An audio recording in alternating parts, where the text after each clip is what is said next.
Hello and welcome. I'm Ramesh Ramachandran and welcome to this special broadcast. We're calling it Persian Gulf Crisis. Over the next 30 minutes, I'll get you all the news, views and analyses on the killing of the Iranian military commander, Major General QassemSoleimani, and explain to you why it could potentially be a flashpoint for the region and beyond. We'll also explain the text, subtext and context of what happened, how it happened, why it is significant and its implications for India and the world at large. A distinguished panel of experts will join me in the studio to discuss threadbare the entire issue. All right, so first the news. In a premeditated strike, the United States killed Major General QassemSoleimani, the leader of the elite Quds force of Iran. The 62-year-old general was killed as his vehicle was leaving the Baghdad International Airport in neighboring Iraq. Right, so in a major blow to Iran, top commanders of Iran and Iraq were killed in a U.S. airstrike. The strike killed top Iranian commander QassemSoleimani and the top Iraqi militia commander Abu Mahdi al-Muhandis at Baghdad's airport on the morning of 3rd January. The U.S. Defense Ministry, also known as the Pentagon, called it a decisive defensive action to protect U.S. personnel abroad. The Pentagon claimed that General Soleimani was actively developing plans to attack American diplomats and service members in Iraq and throughout the region. It said that the U.S. military acted on the direction of U.S. President Donald Trump. It alleged that General Soleimani and his Quds force were responsible for the deaths of hundreds of American and coalition service members and wounding thousands more.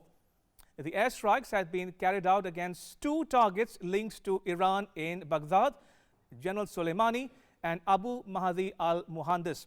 Now, they were riding in one vehicle when it was struck by two successive guided missiles launched from an American helicopter. Iran has been locked in a long conflict with the United States that escalated sharply last week with the storming of the U.S. Embassy perimeter in Iraq by pro-Iranian militiamen following an American air raid on an Iraqi Shiite militia. U.S. President Donald Trump tweeted an image of the American flag after the news broke. Meanwhile, global oil prices soared more than 4% in the wake of this strike. For its part, Iran has termed the U.S. act of killing of Soleimani an extremely dangerous, foolish escalation. Now, these were the exact words used by Iran's Foreign Minister Javad Zarif. Zarif said that the U.S. bears responsibility for all consequences of rogue adventurism. Iran's Supreme Leader Ayatollah Ali Khamenei, in turn, said that the assassination of QassemSoleimani would double the motivation of the resistance against the U.S. and Israel. Iran declared 3 days of mourning. Now, following Soleimani's assassination, the U.S. Foreign Ministry released a video in which some Iraqis could be seen dancing in the street. U.S. Foreign Minister Mike Pompeo posted the video alongside a statement saying, and I quote here, Iraqis dancing in the street for freedom, thankful that General Soleimani is no more, unquote. الساعة 4:30 احتفالات بمقتل سليماني. هذا حوضة الشهداء اللي راحت ودم الشهداء والضحايا والشهداء العراقيين كلهم طلعت اليوم.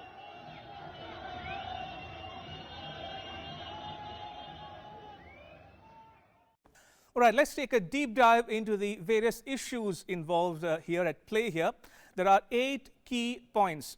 Point number 1, who was QassemSoleimani? That's very important to answer and understand. Now, QassemSoleimani was a major general in the Iran armed forces. He was 62 years old and he headed the Al-Quds force, which is a unit of the Islamic Revolutionary Guard Corps, or IRGC. Now, the unique feature of the IRGC is that it reports directly to Iran's Supreme Leader Ayatollah Ali Khamenei. And Major General QassemSoleimani was known in Iran and seen in Iran as a national hero. Right, now to the next question or issue here. How was he killed, when and where? Now, the first point is that the U.S. strike at the Baghdad International Airport on Friday, the 3rd of January, killed QassemSoleimani, the Major General of the Al-Quds force, and the US strike hit the car escorting General Soleimani along with the Shiite militia commander with him at that time.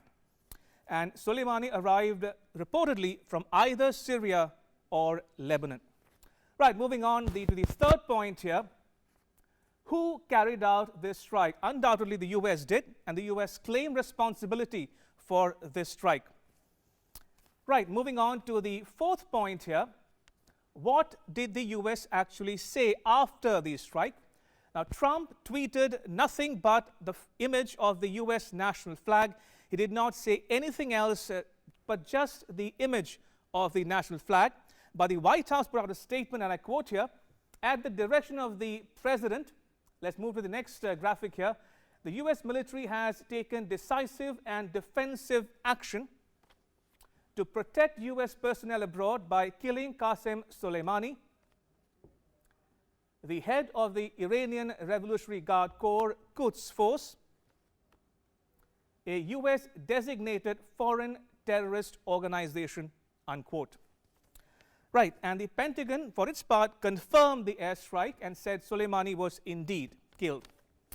Now to the next graphic here, which talks about, has Iran reacted at all to this strike? Yes, it has. And Foreign Minister Javad Zarif has tweeted saying, and I quote here, that the killing was extremely dangerous and a foolish escalation, unquote.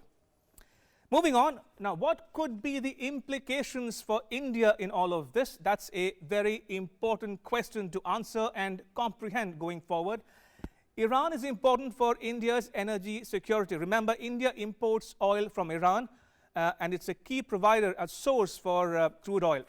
Now, oil prices have been affected. They have shot up already by $3 per barrel after the strike on Soleimani. Connectivity is another important point. Remember, India is helping Iran develop the Chabahar port, which is in Iran. Why is it important? Because it connects India to Afghanistan. Afghanistan, viewers, is a landlocked country, and it does not have a seaport. So the only port which Afghanistan can use to export and import goods from India is the Chabahar port. So infrastructure development projects is very important from India's perspective. And finally, the Indians living in the wider West Asian region, any effect or consequences on them will have a direct bearing on India as a whole. Right, the next graphic here, what will Iran react? If so, how? Now, it's a million-dollar question, but Iran could possibly or potentially block the Strait of Hormuz, and that will have a cascading effect on the entire maritime shipping lines, which will have a disastrous consequence for the economy of the region as a whole. And Iran could also hurt the US interests in the region and beyond. And finally, the graphic we can put up is, will it benefit Donald Trump or not? Now, Trump is going into an election in November this year, so between now and November, Trump can be expected to harp or hard sell this Iran policy to his constituents in a bid to burnish his credentials ahead of the election. Now, Trump can showcase it as an achievement in his re-election campaign. And Trump is desperately in need of a foreign policy success. And he thinks that unlike North Korea or Syria or Russia or China, Iran foreign policy of the US could be a selling point for Trump in his re-election campaign. All right, time now for the discussion on this topic. I have with me three very special guests joining me in the studio. Qamar Agha, senior journalist and commentator, Ambassador Ashok Sajanhar, and Dr. Harinder Sekhon, who is a senior fellow at the Vivekananda International Foundation, a think tank based in New Delhi. Thank you all for joining me on this special broadcast. If I can come to you, Qamar Agha, if your opening thoughts on this entire issue, and we can go take turns to talk to the other guests as well. You know, it's a major escalation will trigger. Soleimani is not an ordinary general who was killed in this operation. You know, he is a very important man. In fact, number 2 in Iranian hierarchy. He was very close to Iranian Supreme Leader Ayatollah Khamenei. So therefore, you know, and he has a lot of influence in the region, particularly, you know, among the Shia militias based in Lebanon, Syria, then Iraq, and not only there but also in Yemen with the Houthis, he was dealing, and he was also the commander of the Al-Quds force, which was basically to promote Iranian influence or Iranian ideology in the whole of the region, particularly Shia dominated areas. He is a very well respected Iranian. Within Iran also he has a lot of support and base, especially among the conservative Iranian community. So therefore, his killing will trigger a major escalation in the region. Indeed. Ambassador Sajjanhar, how do you view this strike on General Soleimani, and would you say that this could be a tipping point or flashpoint in the region and beyond? Well, it could be, and I fully agree with what Mr. Kamaraga has said, and also Ramesh, what you had mentioned right at the beginning.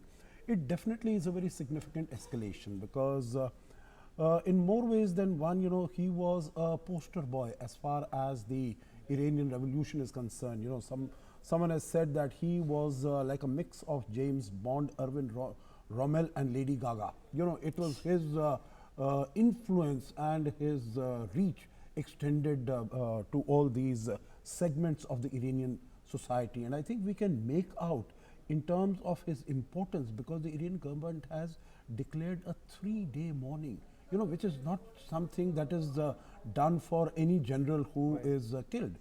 QassemSoleimani was a person who spent much more time outside the country than he did within the country. I remember when I used to be in Tehran many decades ago. Even at that time, he had just about joined the Pasdaran, as it is called, the Iranian Revolutionary Guard Corps. And he had started, because of his leadership qualities and because of what he was able to achieve, he moved very fast in the Pasdaran hierarchy. And since 1997-98, he's been heading the Quds Force, and Quds Force is the Jerusalem force, which really is intended to free Jerusalem from the hands of Israelis. So he was extremely important. All the external security aspects of Iran, whether it was operations in Syria, whether it was operations in Lebanon, it was in Palestine, it was in Yemen, they were all being coordinated by him. And also now recently, the changeover of the government in Iraq.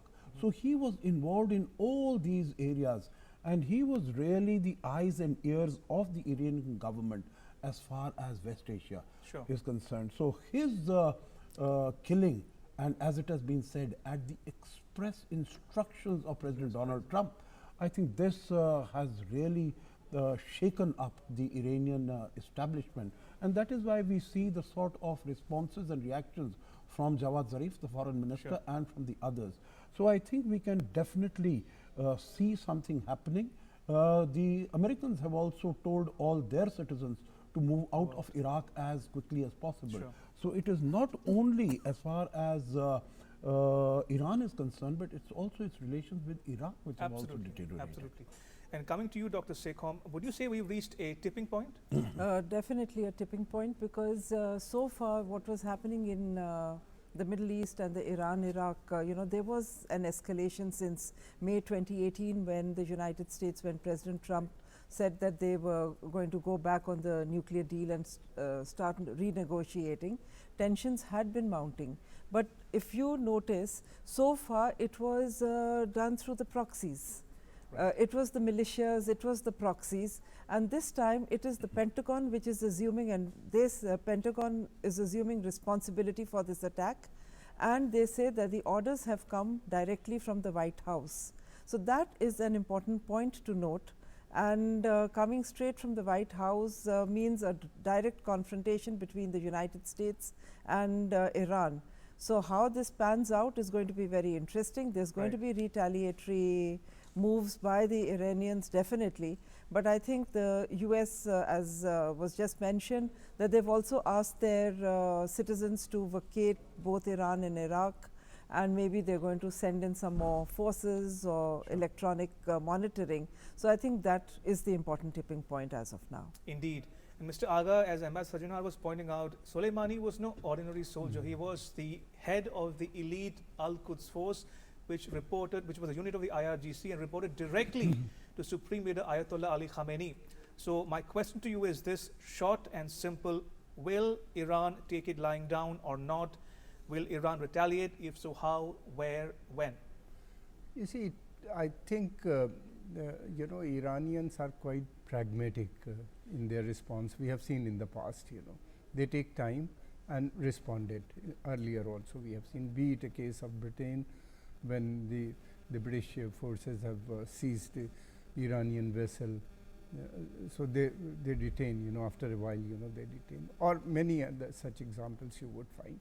So they will study and see, where to retaliate and how to retaliate. I think next couple of days or 3 days or maybe more they might take. And secondly, I don't think they'll disrupt this region around Iran. Okay. They will take some action outside the region or hit the American allies in the region, there where American interests are there. So will take some time. Will definitely retaliate, in these some of these places. Indeed. Maybe in Africa, maybe in Latin America, or quite possible, within the region, not in Iraq, Yemen, or some other place, because they don't want to disturb their allies in the region. Right. So I don't think they will try and attempt to block the Gulf of Hormuz, because that would create a major tussle between the two. Iran and also understand its strength. America is the most powerful country. It has the power to destroy Iran or any other country, simultaneously is the number of countries, Sure. But Iran is also very powerful in the sense they have allies in the region and they can hit or target the American interest in the region. This is what they are saying. In fact, I want to continue where you left, Mr. Aga. Ambassador Sajjanhar, can Iran has the wherewithal and the resources to actually take on the US and hurt Washington where it hurts them the most? Well, it will definitely take some retaliatory action, because it cannot take it lying down. As the Americans could not have taken it lying down, what happened 2 days ago as far as their own embassy, the militia, the Iranian militia were holding them hostage in their own embassy in Baghdad. So, the Americans could not have taken it lying down. As you said in your report also, this is election year for Mr. Trump. So, he has to give that image, the macho image of, being strong and powerful, and that any country cannot come and do anything, and the United States will not be able to respond. So, the United States had to take some action, and some very, very strong, symbolically hurtful action, which is, a demonstration to the whole world. Sure. Now, as far as Iran is also concerned, the statements that they have made, and of course they will act. But what you showed in your report, Ramesh, that they might be compelled to close the Strait of Hormuz. That's a 25-mile, 40-kilometer stretch between Oman and Iran. I am very doubtful about that, because more than 30% of the world oil goes through that. Right. And it is not only the US that is going to be hurt, it is all the Gulf countries, Saudi Arabia, all of them, which means that all of these countries will form, some sort of a coalition against the action that Iran is taking.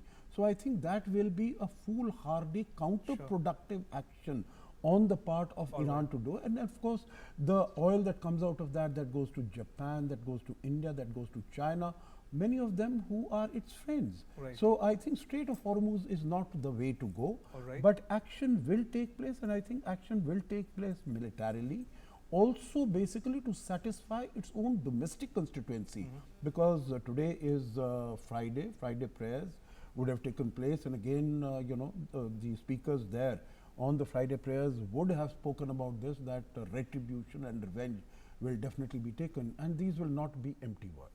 Indeed. Dr. Sekhon, Iran will retaliate as a consensus opinion emerging across the world as we speak. So if the Strait of Hormuz is a no-go, if Iran reserves the right to attack or hurt American interests in the region and beyond, could it also escalate the nuclear issue going forward if it chooses to? That might follow a little later, because as it is, Iran has been threatening, and there have been reports that they have been, the nuclear stockpile has been getting modernized in violation of the NSG agreement they had agreed to. But apart from the nuclear issue, I think strategically there's going to be an immediate fallout, because the ISIS and all, the other militias are going to come into the fray and try and take advantage of this turmoil which is emerging and the escalation which has taken place. And also Iraq has, which has allowed these 5,000 odd US forces to be stationed on its soil for basically to target the ISIS. Now the Iraqi leader has said that the US action has been in violation of their terms and conditions of being deployed over there. So I think the US is going to come under increasing pressure, and this might have a fallout on what actions the other militias and all will take. So I think this is what is going to be the immediate challenge for the United States and what we need to watch out. Absolutely. Mr. Aga, just to take on the point where Dr. Sekhon mentioned, we talk about escalation, retaliation, but do you see a realignment of political forces, geopolitically speaking, because there is a divide between Saudi Arabia and Iran on the one hand, Israel, Iran on the other hand, and we see a clear demarcation with China, Russia seeming to be on the side of Iran, the US and its allies with the other countries in the region. So do you see a clear fault line emerging as we speak, and what might that hold for countries in the region and beyond? According to one of the British study, which has recently released, I just saw it in BBC, which suggests Iran is in fact winning the strategic struggle for influence in the region against the Saudi Arabia. So this was one of the reasons also the American hit, because they further, they don't want Iran to further gain influence, and this was happening mainly because once the Saudi were targeted in the past, and UAE was targeted. So this is one of the reason, and secondly, it's not Iran will try and unite the people in the region. I fear the Shia-Sunni conflict might trigger further. There is a possibility. And in that case, the liberals within Iran would be losing their support. So the hardliner in Iran might gain ground. That is a possibility. One of the possibilities. Absolutely. Well, Sajjan, will this complicate matters for India? Diplomatically speaking, you think, given the fact that Prime Minister Modi has invested a lot of time, energy and effort into pursuing ties with countries in the region as part of his Link West policy, so will this complicate matters for New Delhi? I think this will introduce definitely greater uncertainty, and that is of course not to our advantage. We have about 8 to 9 million Indian diaspora there. We are getting remittances from there.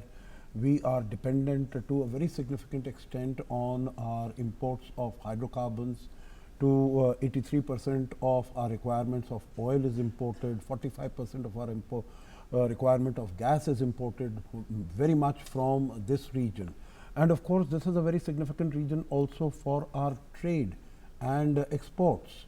Exports have been under stress for some time. So, this is an important region. And then our Prime Minister Modi's outreach, as you mentioned, whether it is with the UAE or Saudi Arabia, they have promised to put in $75 billion into the country for infrastructure and so on and so forth.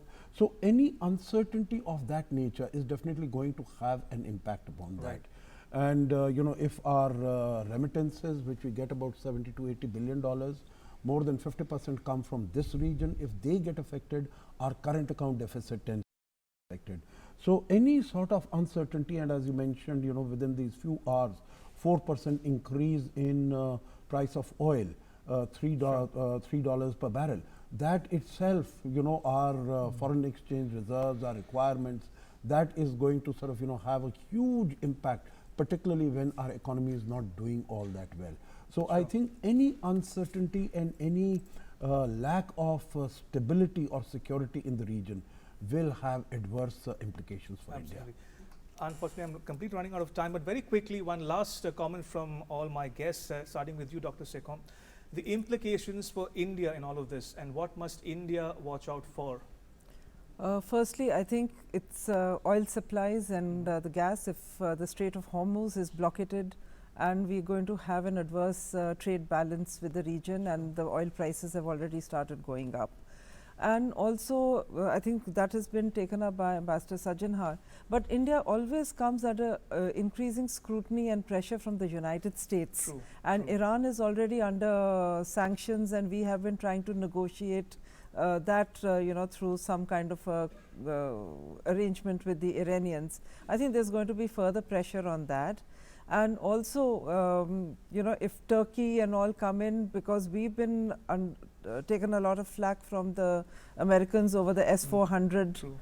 So I think we would need to watch, because as it is, we've not been able to sort out our trade differences with Absolutely. Trump. So who knows, because he's unpredictable. And also America does have the conventional superiority in the region.